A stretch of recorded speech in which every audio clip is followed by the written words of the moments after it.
당신은 왜 불륜에 대한 두려움이 보이지 않는 복처럼 수많은 관계를 오염시키는지 궁금해 본 적이 있나요? 그 두려움은 침묵 속에, 확인하지 않은 휴대폰 속에, 대답하기 전 잠깐 머뭇거리는 그 순간에 숨어 있습니다.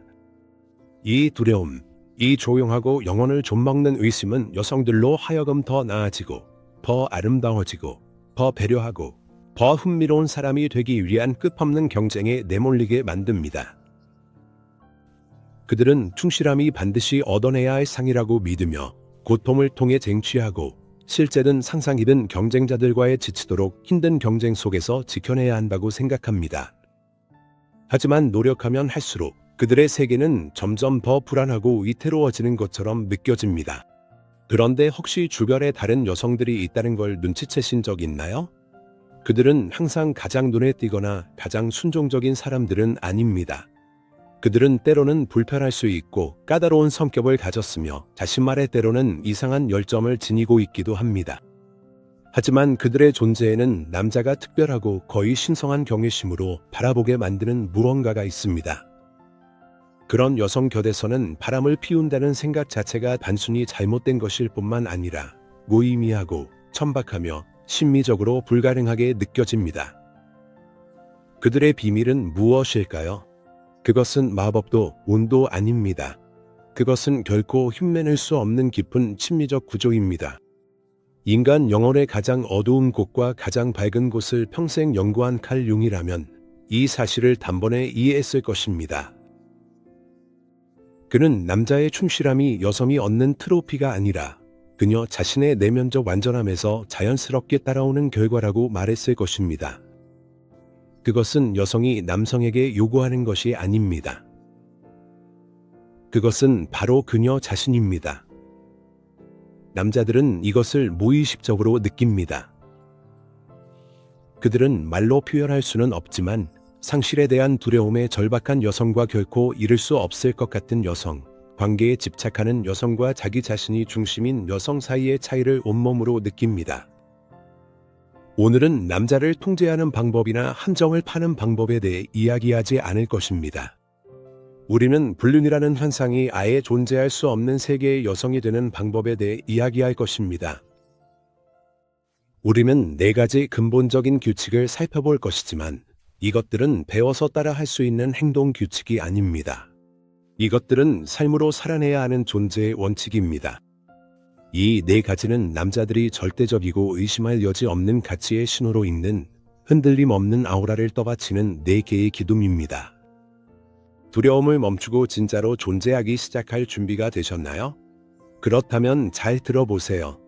첫 번째 규칙, 대체 불가능성의 법칙. 첫 번째 규칙이 가장 근본적입니다. 그것은 바로 이것입니다. 당신은 대체 불가능한 존재가 되어야 합니다. 하지만 서두르지 마세요. 이 단어는 완벽한 가정주부, 침대 위의 여신 혹은 흠잡을 데 없는 미인과는 아무런 관련이 없습니다. 이 모든 것은 함수이고 모든 함수는 대체될 수 있습니다. 항상 더 요리를 잘하는 사람, 더 젊어 보이는 사람, 벌 따지는 사람, 더 많이 버는 사람이 있기 마련입니다. 어떤 역할에서 최고가 되려고 애쓰는 것은 시작도 하기 전에 이미 진 싸움입니다. 왜냐하면 당신은 항상 남의 경기장에서 남의 규칙으로 경쟁하게 되기 때문이죠. 그것은 끊임없는 불안과 비교의 길입니다. 대체 불가능성은 완전히 다른 것입니다. 그것은 당신이 더 이상 하나의 역할이 아니라 하나의 우주가 될 때입니다. 독특하고 흉내낼 수 없으며 자신만의 법칙과 별, 그리고 블랙홀을 가진 존재가 되는 것이죠. 바람을 피우지 않는 여자는 누군가의 기대를 충족시켜서 최고가 된 것이 아닙니다. 그녀는 유일무이하기 때문에 최고인 것입니다. 그녀는 비교될 수 없습니다. 왜냐하면 그녀를 위한 좌표계 자체가 존재하지 않기 때문입니다. 그녀 자신이 바로 좌표계입니다. 뮨은 이러한 독특함에 이르는 길을 개성화라고 불렀습니다. 이것은 자신이 되는 과정, 집단적 규범이나 부모의 대본, 강요된 역할에서 벗어나는 과정입니다. 이 길을 걷는 여성은 다른 사람들이 경력을 쌓거나 거실 벽지를 고를 때처럼 세심하게 자신의 내면 세계를 만들어 갑니다. 그녀의 마음은 저녁 식사 메뉴뿐만 아니라 그녀가 읽는 책에서 얻은 생각들로도 가득 차 있습니다. 그녀의 염원은 관계에 대한 걱정뿐만 아니라 혼자 듣는 음악, 혼자 관람한 전시회에서 받은 인상, 돈은 벌지 못하지만 의미를 주는 열정으로도 채워져 있습니다. 그녀는 파트너와의 대화뿐만 아니라 끊임없이 자신과도 대화를 나눕니다. 한 여성이 책을 가지고 있다고 상상해 보세요. 아마도 아주 훌륭하고 흥미롭고 아름답게 디자인된 책일 것입니다. 남자는 그 책을 읽고 연구하고 책장에 꽂아둘 수 있습니다. 그는 그 책의 줄거리와 등장인물을 알고 있습니다. 가끔씩 다시 읽기도 할 것입니다. 하지만 머지않아 그는 다른 책을 읽고 싶어질 수도 있습니다. 이제 여성의 도서관, 끝없이 새로운 홀과 책, 새로운 구역이 계속해서 생겨나는 무한한 도서관이라고 상상해 보세요. 그중 일부는 그가 아직 이해하지 못하는 언어로 쓰여 있습니다. 어떤 홀은 어둡고 신비로워서 그는 들어가기를 망설입니다. 다른 홀들은 빛으로 가득 차 있고 새로운 발견들로 넘쳐납니다. 이런 여성과 평생을 함께한다는 것은 이 도서관의 평생 회원권을 받는 것과 같습니다. 다른, 더 작고 예측 가능한 도서관에 가는 생각은 그저 어리석게만 느껴집니다. 남자는 무의식적으로 여성을 하나의 함수로 대할 때 불성실하다는 것은 다른 함수를 찾는 것과 같지만 여성을 하나의 우주로 대할 때 불성실하다는 것은 전체 우주에 대한 접근권을 잃는 것임을 이해합니다. 그것은 대체할 수 없는 상실입니다. 잠깐의 유혹은 자신의 삶을 풍요롭게 해주는 이 독특한 세계를 잃을지도 모른다는 두려움 앞에서 빛을 잃습니다.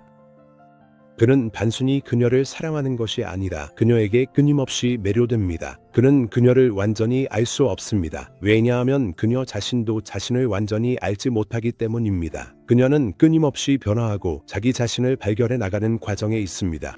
융은 이런 여성이 내면의 남성 원리인 아니무스를 통합했다고 말할 것입니다. 그녀는 남자가 자신의 삶의 의미, 구조, 흥미를 가져다 주기를 기다리지 않습니다. 그녀의 아니무스가 이미 그녀에게 그것을 줍니다. 그녀는 스스로 모험가이자 철학자 그리고 창조자입니다. 그녀는 남자를 유일한 빛의 원천으로 여기지 않고 그녀 자신이 빛의 원천입니다. 성숙한 남자는 이런 여성을 만났을 때 그녀의 빛을 두려워하지 않습니다. 오히려 그는 그 빛에 이끌려 자신을 따뜻하게 하고 어쩌면 자신의 불꽃을 더 밝게 태우고자 합니다. 어떻게 그곳에 도달할 수 있을까요? 오직 자신만을 위해 무언가를 시작해 보세요. 그를 위해 더 흥미로운 사람이 되기 위해서가 아니라 스스로에게 더 흥미로운 사람이 되기 위해서입니다. 그가 이해하지 못할 책을 읽어보세요. 그가 지루해야 할 영화를 보세요. 집이나 가족, 혹은 관계와는 상관없는 열정을 찾아보세요. 그것이 언어를 배우는 것이든 보혜든 자원봉사든 상관없습니다. 누군가의 아내나 여자친구가 아닌 오롯이 당신 자신일 수 있는 무언가여야 합니다. 이 공간에서 당신은 에너지를 얻어 그 에너지를 관계에 가져오게 되며 관계에서 에너지를 소모하는 것이 아닙니다. 스스로에게 비밀을 허락하세요. 거짓말이라는 의미가 아니라 아무도 들어올 수 없는 내면의 공간이라는 의미입니다. 당신의 생각, 당신의 꿈, 당신의 명상 같은 것들 말이죠. 이곳은 당신만의 신성한 정원이며 누구를 언제 들일지는 오직 당신이 결정합니다. 당신이 대체 불가능한 존재가 되면 두려움이 사라집니다. 왜냐하면 이 관계가 끝나더라도 당신의 우주는 무너지지 않을 것을 알기 때문이죠. 그저 계속해서 자신의 궤도를 따라 움직일 뿐입니다. 이런 차분하고 흔들림 없는 자신감이야말로 상상할 수 있는 가장 강력한 매력입니다. 남자는 신비로움을 느낄 수 있는 곳을 떠나지 않습니다. 그리고 바로 당신이 그 신비입니다. 두 번째 규칙, 감정적 주권의 법칙입니다.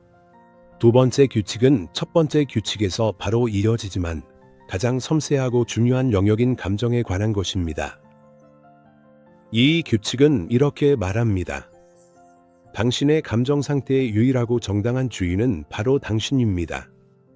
아무도, 심지어 가장 가까운 사람조차도 당신의 행복이나 불행에 대한 책임을 맡을 수 없습니다. 대부분의 관계에서는 어린 시절 동화에서 비롯된 똑같은 드라마가 반복됩니다. 여성은 무의식적으로 남성을 자신의 기쁨의 원천으로 만듭니다. 그가 꽃을 주면 그녀는 행복합니다. 그가 전화를 잊으면 그녀는 불행해집니다.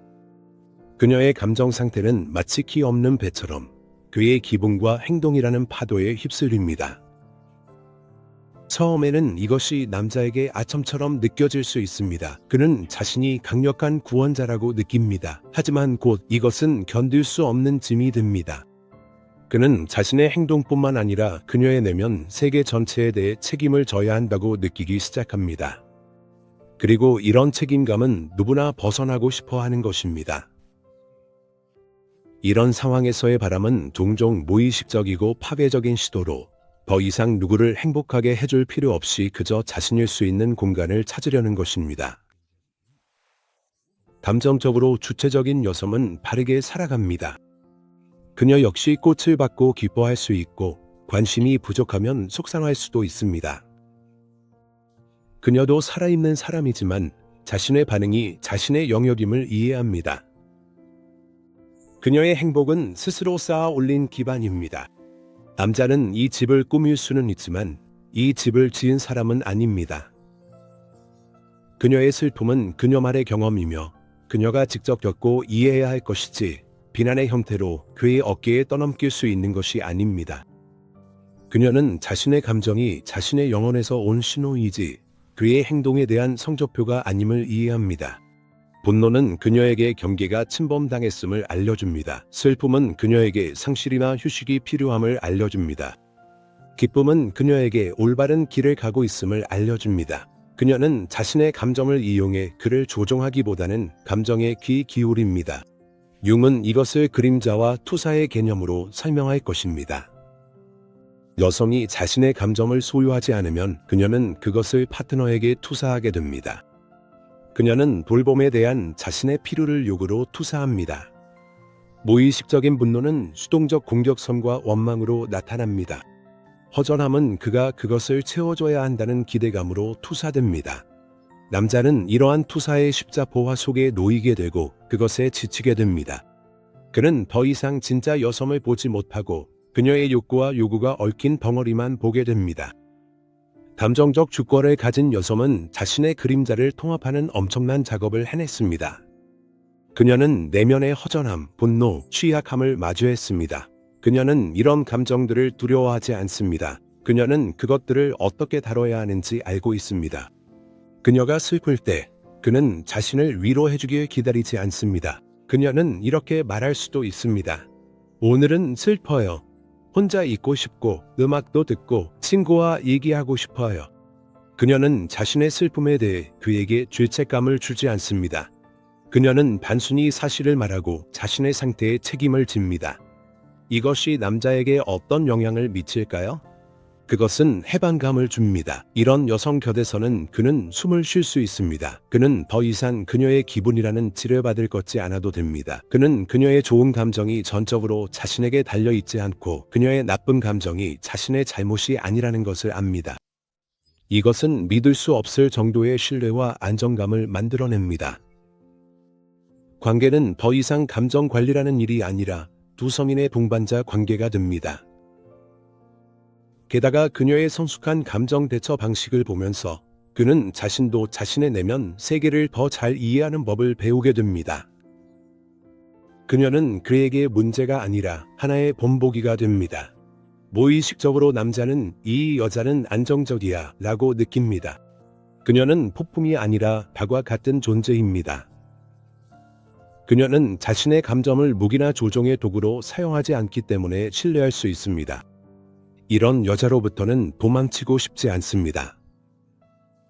오히려 그녀에게 돌아가고 싶어집니다. 비난받지 않고 받아들여지는 조용하고 안전한 항구처럼 말이죠. 감정적 주권을 키우는 방법, 잠시 멈추는 연습을 하세요. 그의 말이나 행동에 반응하기 전에 숨을 한번 쉬고 지금 내가 느끼는 감정은 무엇이지? 왜 이런 감정을 느끼지? 이 감정 뒤에 있는 내 욕구는 무엇일까? 라고 스스로에게 물어보세요. 내가 나를 화나게 했어 또는 내가 나를 속상하게 했어 와 같은 표현을 사용하지 마세요. 대신에 나는 달 때 화가 나 또는 나는 달 때 속상해져 와 같이 자신의 감정을 표현하는 말로 바꿔보세요. 이렇게 하면 비난에서 자신의 감정을 전달하는 것으로 초점이 바뀝니다. 그에게 의존하지 않는 당신만의 기쁨의 원천을 찾으세요. 이것은 취미, 스포츠, 사회생활, 창의적인 활동 등이 될 수 있습니다. 당신의 삶이 충분히 충만해서 그의 존재는 필수적인 자원이 아니라 기분 좋은 보너스가 되어야 합니다. 감정적 주거는 차가움이 아닙니다. 오히려 그것은 결핍이 아니라 풍요로움에서 비롯된 깊고 순수한 사랑을 할 수 있는 능력입니다. 남자가 자신이 누군가의 영혼의 빈자리를 채워주기 때문에 사랑받는 것이 아니라 함께하는 여정의 동등한 파트너로 선택받았기 때문에 사랑받는다고 느낄 때 이는 가장 깊은 충성심을 불러일으킵니다. 이 충성심은 존경에서 비롯됩니다. 세 번째 규칙, 신성한 경계의 규칙. 세 번째 규칙은 이해하기 가장 어렵지만 그 효과는 가장 강력합니다. 이것은 경계의 규칙이지만 최후 통첩과 고함으로 쌓아 올린 벽과 같은 경계가 아닙니다. 이것은 자기 존중감이라는 보이지 않는 선으로 그려진 신성한 경계에 관한 것입니다. 많은 여성들은 경계를 두는 것을 두려워합니다. 이 두려움은 단순히 갈등에 대한 두려움보다 더 깊은 것입니다. 이것은 원초적인 거절에 대한 두려움, 혼자 남겨질 것에 대한 두려움입니다. 그리고 이러한 두려움 때문에 그들은 용이 말한 페르소나, 즉 착한 여자, 이해심 많은 아내, 모든 것을 용서하는 여자친구라는 가면을 쓰게 됩니다. 이 페르소나는 아플 때도 미소를 짓고 거절하고 싶을 때도 동의하며 말해야 할 때 침묵합니다. 그리고 그렇게 함으로써 남성에게 무의식적으로 신호를 보냅니다. 나는 무시당해도 돼. 내 감정은 중요하지 않아. 내 경계는 넘어도 돼. 그녀는 평화라는 환상을 자신의 생명 에너지와 존엄성으로 대가를 치릅니다. 바람을 피우지 않는 여자는 이미 이 페르소나를 벗어던지고 불태워버린 사람입니다. 그녀는 두려움이 아니라 자신의 진짜 자아에서 행동합니다. 그리고 이 자아는 경계가 사람을 나누는 벽이 아니라는 것을 압니다. 경계는 그녀의 성격의 윤곽선으로 세상의 그녀가 어디서 시작되고 어디서 끝나는지를 알려줍니다. 이것은 공격이 아니라 자기의 행위입니다. 신성한 경계는 평범한 경계와 세 가지 면에서 다릅니다. 첫째, 소리치거나 히스테릭하거나 드라마를 만들지 않고 차분하게 표현됩니다. 나에게 그렇게 말할 수는 없어. 나는 말은 조용하지만 단호한 목소리로 전해집니다. 이 목소리에는 공격성이 없지만 강인함이 담겨 있습니다. 이것은 반응적인 약함이 아니라 차분한 강인함의 에너지입니다. 둘째, 이것은 논의의 대상이 아닙니다. 그녀는 왜 자신이 불쾌한지에 대해 길게 논쟁하지 않습니다. 그녀는 자신의 경계에 대해 그의 봉이나 이해를 구하지 않습니다. 그녀는 단지 사실만을 말합니다. 이건 나에게 용납될 수 없어. 그녀가 편안함과 존중을 받을 권리는 협상의 대상이 아닙니다. 셋째, 그 경계가 침해되었을 때는 처벌이 아니라 자연스러운 결과가 따릅니다. 그리고 주요한 결과는 상대방에게 그녀의 존재를 빼앗는 것입니다. 이것은 빚은 침묵 같은 조종이 아니라 논리적이거나 감정적인 거리두기입니다. 그가 무례하게 굴면 그녀는 소리치며 맞서지 않습니다. 그녀는 조용히 일어나 방을 나갑니다. 그가 계속해서 약속에 늦는다면 그녀는 그를 훈계하지 않습니다. 그녀는 단순히 15분이 지나면 자리를 뜹니다. 왜냐하면 그녀의 시간은 소중하기 때문입니다. 그녀는 그를 처벌하지 않습니다. 그녀는 자신을 보호하는 것입니다. 남성은 본성적으로 탐험가입니다. 그들은 항상 무의식적으로 경계를 시험합니다. 그리고 경계가 없다면 그들은 존중심을 잃게 됩니다. 이것은 동물적이고 본능적인 수준에서 일어나는 일입니다. 경계가 없다는 것은 약함과 낮은 자존감으로 해석됩니다. 하지만 남자가 차분하면서도 결코 무너지지 않는 경계를 가진 여성을 마주할 때 그의 심리에는 변화가 일어납니다. 그는 자신 앞에 있는 사람이 관리해야 할 대상이 아니라 진지하게 상대해야 할 주체임을 이해하게 됩니다. 그는 그녀의 애정, 따뜻함, 에너지가 당연한 것이 아니라 한 번의 실수로도 잃을 수 있는 특권임을 느낍니다. 그리고 이것은 두려움이 아니라 가장 깊은 존경심을 낳습니다. 그는 그녀가 자신을 소중히 여긴다는 것을 느끼기 때문에 그녀를 더 소중하게 여기기 시작합니다. 저는 그런 여성이 바른 사람의 그림자, 분노, 불쾌함을 마주하는 것을 두려워하지 않는다고 말하고 싶습니다. 그녀는 이 그림자를 달래거나 피하려고 하지 않습니다. 그녀는 단지 자신의 영역에서는 자신의 법칙이 적용된다는 것을 보여줍니다. 이것은 남자의 눈에 그녀를 단순한 여성이 아니라 자신의 세계를 다스리는 여왕으로 보이게 만듭니다. 그리고 아무도 여왕을 속이지 않습니다. 사람들은 여왕을 섬깁니다. 이런 경계를 세우는 방법, 작은 것부터 시작하세요. 관계에서 당신이 좋아하지 않지만 참고 있는 한 가지를 찾아보세요. 그것은 바닥에 벗어놓은 양말일 수도 있고 무시하는 말투일 수도 있습니다. 처벌이 아니라 자연스러운 결과에 대해 생각하세요. 양말을 한 번만 더 바닥에 두면 3일 동안 말 안 할 거야 라고 말하지 마세요. 그건 조종입니다. 대신 자기야, 나는 당신 물건을 더 이상 주워주지 않을 거야. 세탁 바구니에 들어가지 않은 건 빨래하지 않을 거야 라고 말하세요. 이 결과를 침착하고 체계적으로 화내지 않고 실행하세요. 이건 어렵습니다. 예전에 당신은 이렇게 하면 못되게 군다거나 관계를 망치고 있다고 소리칠지도 모릅니다. 하지만 이 불편함을 견뎌내면 평화보다 훨씬 더 큰 것을 얻게 될 거예요. 바로 자기 존중감을 얻게 되고, 남자는 이 자기 존중감을 무의식적으로 나를 소중히 여겨라. 나는 나 자신을 소중히 여긴다. 라는 명령으로 받아들입니다. 네 번째 규칙, 부재의 공허함의 법칙입니다. 그리고 마지막으로 네 번째 규칙은 앞의 모든 규칙을 완성하는 왕관과도 같습니다. 이 규칙은 부재의 공허함의 법칙이라고 부를 수 있습니다.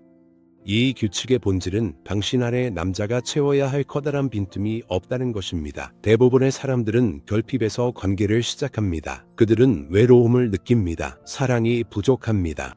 지지가 필요합니다. 지루함을 느낍니다. 상처에 붙이는 반창고처럼 다른 사람을 찾습니다. 무의식적으로 나는 불완전해. 와서 나를 완전하게 해줘 라고 말하고 있는 셈입니다. 남자가 이런 내면의 공허함을 감지하면 그는 이중적인 메시지를 받게 됩니다. 한편으로는 자신이 중요하고 필요하다고 느끼죠. 반면에 그는 다른 사람의 끝없는 욕구라는 블랙홀에 빨려 들어가는 기분을 느낍니다. 그 구멍은 결코 채워질 수 없습니다. 이런 필요함은 그를 지치게 만들고, 바람은 종종 그로부터 아무것도 요구하지 않는 곳에서 숨을 쉬기 위해 자유로워지기 위한 필사적인 시도가 되기도 합니다. 네 번째 규칙을 따르는 여성은 완전히 다른 관점에서 행동합니다. 그녀는 결핍이 아니라 풍요로움에서 관계를 시작합니다. 그녀의 삶은 이미 충만합니다. 그녀는 자기관리를 통해 스스로에게 사랑을 줍니다. 자신의 열정을 통해 스스로에게 흥미를 선사합니다. 내면의 힘으로 스스로를 지지합니다. 그녀 안에는 빈 공간이 없습니다. 그녀 안에는 만개한 정원이 있습니다. 그녀는 시든 꽃에 물을 줄 남자를 찾는 것이 아닙니다. 그녀는 희귀한 씨앗을 함께 나눌 동료 점원사를 찾고 있습니다. 그리고 그녀가 남자를 만났을 때 와서 내 외로움에서 나를 구해줘라고 말하지 않고 내가 얼마나 아름다운 점원을 가지고 있는지 봐요. 당신을 이 점원에 함께 걷자고 초대합니다라고 말합니다. 이것은 관계의 역할을 완전히 바꿉니다. 그는 구원자가 아니라 존귀한 손님입니다. 그의 존재는 생존을 위한 필수가 아니라 그녀가 선택한 사치입니다. 그녀의 사랑은 필사적으로 매달리는 것이 아니라 넉넉하게 나누는 선물입니다. 그녀는 그에게 매달리지 않습니다. 왜냐하면 이미 자신의 손을 스스로 잡고 있기 때문입니다. 융은 이러한 상태를 자아 실현, 즉 개성화 과정의 궁극적인 목표라고 설명할 것입니다. 이것은 성격의 모든 부분, 즉 의식과 무의식, 아니마와 아니무스, 페르소나와 그림자가 하나의 조화로운 전체로 통합된 심리적 완전함의 상태입니다. 이런 여성은 자신의 반쪽을 찾지 않습니다. 왜냐하면 이미 완전하기 때문입니다. 윰은 이것을 자신의 영혼 아래서 이루어지는 신성한 결혼이라고 부르며 이 내적인 결혼이 성스럽게 이루어질 때에만 다른 사람과의 건강하고 조화로운 결합이 가능해진다고 말합니다. 남성에게 있어 이것이야말로 가장 매력적인 시나리오입니다. 필요로 드는 존재가 아니라 선택받는 존재, 지팡이가 아니라 동반자가 되는 것입니다. 이것은 그에게 엄청난 부담을 덜어주고 관계 안에서 놀라운 자유로움을 느끼게 해줍니다. 그는 그녀의 빈자리를 채워줄 필요가 없으므로 자신 그대로 있을 수 있습니다. 그리고 바로 이 자유, 이 수용, 이 절박한 필요의 부재가 그에게는 무엇보다도 소중하게 여겨질 것입니다. 이런 맥락에서 불륜을 생각한다는 것은 터무니없게 느껴집니다. 집에는 당신을 선택한 완전하고 자족적이며 사랑이 넘치고 자유로운 우주가 기다리고 있는데 왜 잠깐 스쳐가는 피상적인 것을 밖에서 찾으려 하겠습니까? 이것이야말로 두려움이 아닌 감사와 존경에서 비롯된 가장 높은 형태의 충실함입니다. 이런 상태에 어떻게 도달할 수 있을까요? 당신의 고독과 사랑에 빠지세요. 혼자만의 시간을 보내는 법을 배우고 그 시간을 즐기세요. 영화관에도 가고 카페에도 가보세요. 혼자 여행을 떠나보세요. 자신과의 약속을 그와의 데이트만큼이나 중요하게 여기세요. 스스로의 가장 큰 지지자가 되세요. 기분이 우울할 때는 먼저 자신을 위로하는 법을 배우고 그 후에 원한다면 다른 사람과 나누세요. 만약이라는 조건 없이 이미 가지고 있는 삶에 감사하는 연습을 하세요. 혼자 있을 때 행복하다면 함께하는 행복은 의존이 아니라 순수하고 무조건적인 기쁨이 됩니다. 당신은 더 이상 항구를 찾는 배가 아니라 등대가 됩니다. 당신은 배를 쫓아다니지 않습니다. 그저 그 자리에 서서 빛을 비추면 배들은 저절로 당신의 해안으로 이끌려옵니다. 우리가 이야기한 4가지 원칙, 즉 대체 불가능성, 감정적 주권, 신성한 경계, 그리고 부재의 공헌은 어떤 기술이나 조작이 아닙니다. 이것들은 당신 자신을 찾아가는 위대한 여정의 이정표입니다. 이것은 남자를 위해 하는 일이 아닙니다. 이것은 당신의 영혼을 위해 하는 일입니다. 이제 남자의 충실함의 진짜 이유는 그를 통제하는 데 있는 것이 아니라 당신 자신을 다스리는 힘에 있습니다. 당신은 그를 지키지 않습니다. 당신은 그저 너무나도 온전하고 흥미롭고 깊고 자립적인 존재가 되어 당신의 세계에서는 불륜이 아무런 의미도 없게 만듭니다. 그것은 흥미롭지도 필요하지도 심리적으로도 불가능해집니다. 당신에게 끌리는 힘이 어떤 순간적인 유혹보다도 더 강해집니다. 두려워하지 마세요. 멈추세요. 이제 당신의 내면의 성전을 쌓기 시작하세요. 관계를 돌보듯이 당신의 영혼도 점성스럽게 돌보세요.